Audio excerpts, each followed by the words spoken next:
ആമേൻ, ആമേൻ. യേശുവിൻ്റെ ഏറ്റവും പ്രിയമുള്ള കുഞ്ഞെ, എഫേസ്യസ് ലേഖനം 4-ാം അധ്യായം 23-ാം വാക്യം, നിങ്ങൾ മനസ്സിൻ്റെ ചൈതന്യത്താൽ നവീകരിക്കപ്പെടട്ടെ.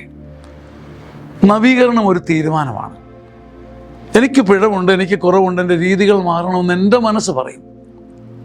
എനിക്ക് പാളിപ്പോയെന്ന് നമ്മുടെ മനസ്സ് പറയും. നമ്മുടെ മനസ്സൊരു ഗുരുവാണ് പ്രിയപ്പെട്ടവരെ.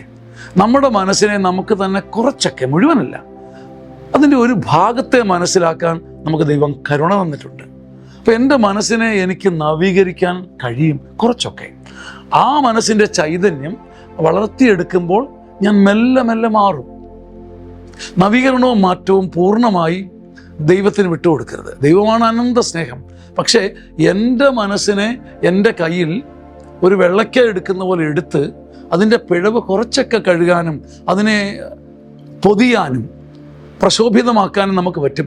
ഈ മനസ്സിൻ്റെ ചൈതന്യം ഞാൻ വർദ്ധിപ്പിച്ചെടുക്കുമ്പം ദൈവം അതിൻ്റെ കൂടെ 1-ൻ്റെ കൂടെ 2, 2-ൻ്റെ കൂടെ 4, അങ്ങനെ എൻ്റെ മനസ്സിൻ്റെ തീരുമാനവും ആഗ്രഹവും അതിൻ്റെ പ്രയത്നവും ചൈതന്യവും വർദ്ധിക്കുന്നതനുസരിച്ച് ദൈവത്തിൻ്റെ കരുണ പ്രയത്നം പൂർത്തീകരിക്കും, എൻ്റെ വിശുദ്ധീകരണം പൂർണ്ണമാകും.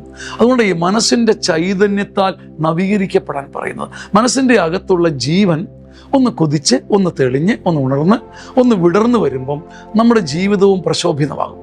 ഒരിടത്തും തോറ്റു കൊടുക്കരുത്. നമ്മൾ പാവങ്ങളാണ്, ഒത്തിരി സഹിക്കുന്നവരാണ്, ഒരുപാട് തടസ്സങ്ങളുടെ നടുവിലാണ്, ആരുമല്ലാത്തവനാ, ഒന്നുമല്ലാത്തവരാ. പക്ഷേ കർത്താവിൻ്റെ കരുണയിൽ മനസ്സിൻ്റെ ചൈതന്യമുണ്ടല്ലോ, അത് മുറുകെ പിടിച്ച് കയറി കയറി വരണം. ആമേൻ, ആമേൻ.